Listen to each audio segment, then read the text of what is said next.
the grasshoppers actually want more trees. Diba? So, we need to like clarify that. So, something to think about. Um, ito last. Well, second to last. After Tarsho makes the mighty cry, diba? Tarsho makes the mighty cry, all of the grasshoppers leave, and then pagtingin niya kay Tarsho, Tarsho is actually lying on the ground. Yung spent, pagod, yung he gave everything. He didn't die, but he was just very exhausted. Yung ganon. Mm. And so this means it. So basically, we're saying this is actually difficult for Tarsho as well. This wasn't easy, and then in the end, paano, where did what happened to, di ba umalis lang sila? Di ba? So, ano yan? May part 2? Yung ganyan? The next Islana Tarsha adventure? It could be.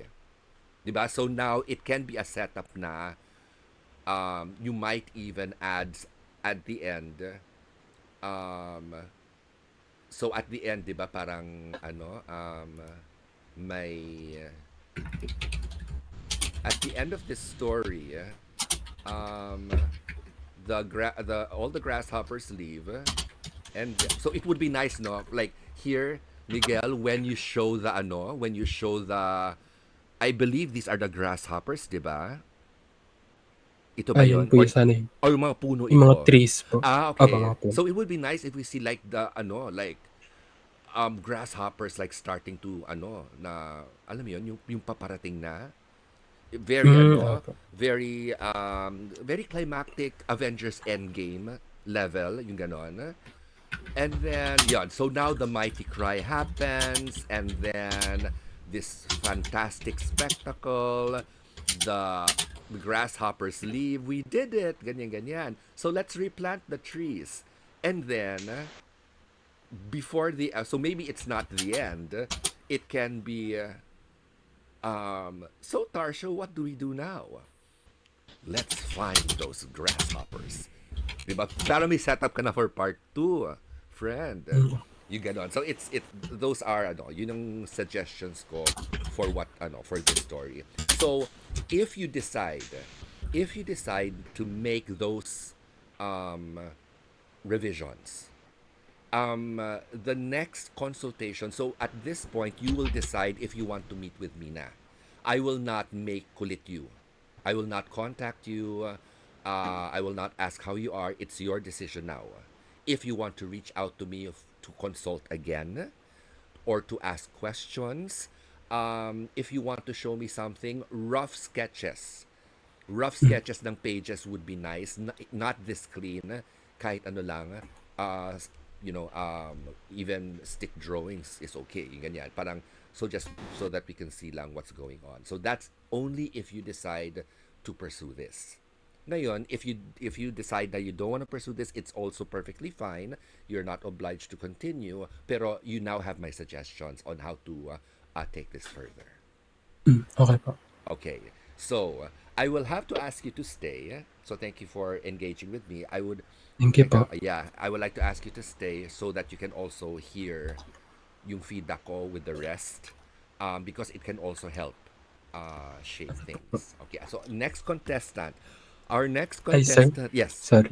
Yes. Sir, question lang po. Okay. Sir, since kapag i-revise po, kasi po yung sa competition, ang max po is 20 pages. 20 pages na po yung sa akin. Pwede po Okay. kayo magdagdag. Yes. So, kumbaga, that's for the competition kasi. Okay. So you can still extend siguro mga yung my recommendation would be like kasi because you're gonna be rearranging things naman. Mm. You can go as far as 22, 22 to Okay po. 24 ganyan. Okay lang 'yan. That's all po. Thank you po. Okay, sige. Thank you for that. Ang ating next contestant ay Salimpusa, CTL. CTL, are you there? Yes po. Hello Ay. po. Sige. Oh naman. Agad ganyan. Okay. Let's go with Salimpusa. Sige. So very quickly, paki-describe lang ang Salimpusa sa ating mga televiewers. Hello po. Magandang hapon po sa mga nanonood. Ayan. Tama. Medyo. Oo, Ano go. po, salin pusa is, ah, di ko din maano yung genre niya mismo. Pero, ano po siya, psychological na may halong magic realism dahil yung mother ng main character is nag-shape shift into different kind of animals depende sa mood ng or yung ano bang tawag doon sa depende po sa mental ability ng nanay niya at that moment. Para pong ganun. Okay, continue. So, what are we seeing right now? Her mother, nag-shape shift siya. Kasi doon ko lang po mapapakita na parang visual metaphor Okay. ng dementia. Okay. Ayun, parang ganun po. Yeah, so nakita natin ngayon, it started na siya ay pusa, and Yes po. then dog, and Yes. then chicken, and then kinukwento niya everyday ito yung situation niya and Yes how po. she feels about the situation. And then Yes what po. what happened is today is different. Nagalagay today is different. My mother has gone feral. So naging Opo, violento na. yes po. Parang mas nagiging close na talaga into an animal yung mother niya kaysa sa tao. Para pong ganon. Yeah, and then biglang nagalit ngayon si ate. I've had enough Ah, of this. I'm tired. And then the mother runs to the bedroom or yes, and slams the yes doors. po. And then papasok ngayon si daughter. There is a wall. Pagkabukas po, yes. Actually, yung wall, parang nag-shape shift naman yung mother niya into a wall. Kasi Okay. parang gusto ko din pong mapakita na parang, ano bang tawag dun? Sorry na, mental block ako, Okay sir. lang, go. Ano po, parang gusto kong mapakita na parang, kasi nga unreachable siya, so parang naka-enclose sa isang malaking wall yung nanay niya. Hence Okay. the literal wall. Okay. Para po, yes po. And Tapos, and then during her breakdown, parang, o sige, lilinisin ko na lang tong kalat na ginawa na to. Tapos, upon cleaning up, ano po, nakita niya yung mga baby pictures nila. Tapos, usually po kasi noong 90s, parang uso yung sinusulatan po ng mga memories yung photographs okay. sa likod. So, yun pala, may mga love letters yung nanay niya sa kanya. Parang ganon. Tapos, parang binabasa niya po yon. Tapos, parang nagkakaroon siya ngayon ng comparison na, ganito din yung ginawa sa akin ng mom ko during that time, ganyan-ganyan. Tapos, unti-unti po natitibag yung wall. And Okay. then, ayun po. Tapos, parang she finally sees her mom as a human, parang ganon. Okay. And then I miss you. Yon. Okay. And then even though our meeting is brief, I feel I am not alone, but somehow we are together. Ayan. So ito ay magical realism, psychological, slice of life, yung ganyan. Yes, Okay. yes po. So when you look at this story, this is not what you would call a typical adventure. 'Di ba? Hindi siya it's not like Tarsha's Mighty Cry. This is more personal and therefore hindi siya talaga nag-fit sa tinatawag nating hero's journey na pinakita ni Sir James. Yes Yeah, po. 'di ba? So one takeaway from this is what I mentioned in our first session. Not all stories will fit into the structures na ginawa ni James Campbell, ni Aristotle, ni John Truby, and all of those story scholars. Iba't iba yung atake. So, going back to our breakdown, so I attempted to still break it down into the major beats, wherein the first major beat, we are introduced yung relationship ng daughter with the animals. So we just introduce the animals one by one, and I place here, this is the external situation. This is what we see. the second major beat, we go to that section na mag-isa na yung daughter. Mag-isa yung daughter where she cleans up, she takes a bath, she tries to rest, and then she talks about her internal situation. So again, first part is the external situation, second part is the internal situation. Pagdating ng third major beat, this is where the cat goes feral. This is now a new external situation.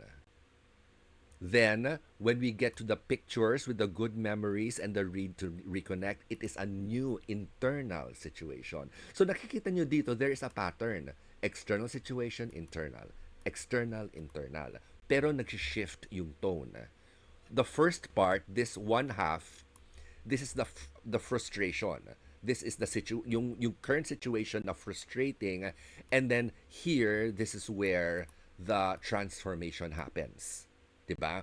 And then at the end, there is that momentary connection between mother and daughter, and then yun, so it ends there. Ngayon, when I look at yung mga detalye niya, just a few connection suggestions for this. First of all, yung I'm gonna go first for the yung itsura muna, yung itsura niya. So kasi when since we just finished visual storytelling, so I'm going to like dive in here just a bit for the visual storytelling.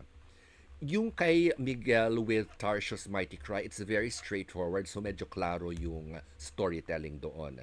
Here, it's a little different because there's a lot of symbolism and psychology going on.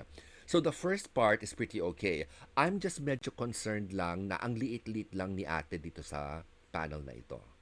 Yes, we know na we're setting up the situation, pero it would be nice na from the get-go we see a bit more of her. So that's one. Secondly, be careful about the contrast ng text. So in this first two tiers, the contrast between the text against the blue is not very clear. So we need to bear in mind that some of our readers might not have perfect vision. So baka malunod lang yung white text against the light background. So that's number two. Number three, so these are fine. Medyo may konting we need to be adjusting. For example, here, the angled face of the yung head, hindi rin masyadong klaro. So this might need a bit of fixing. Another contrast issue right there. And then over here, the question, dito ngayon papasok yung the question about placement of text. So right now, I see that the text is right here on top and the text right here dito sa bottom. So my question is, why is the placement here when we already have a lot of open spaces dito?